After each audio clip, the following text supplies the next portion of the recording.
మంత్రతంత్రాల మోసములు ఓయమ్మలారా, అది మనుషుల ప్రగతికి పట్టిన కీడు మాయన్నలారా.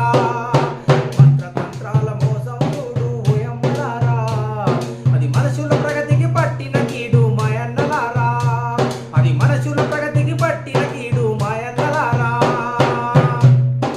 చంటి పిల్లకు సలిజనమొచ్చి దగ్గు పరిశము కిసరు తగిలితే, పసరికెళ్ళొచ్చి ముక్కు పడితే గాలు పూలో సోకిందంటూ ఏడు తీర పచ్చాకులు తెచ్చి డొల్లలు కొట్టి తైదలు పోసి, ఏడు తూర పచ్చాకులు తెచ్చి డొల్లలు కొట్టి తైదలు పోసి, ఆ 3 రోజుల నడుమాన పెట్టి రోగం పోతుందని కూర్చుంటే చల్ చల్ చక్కని పిల్ల దక్కక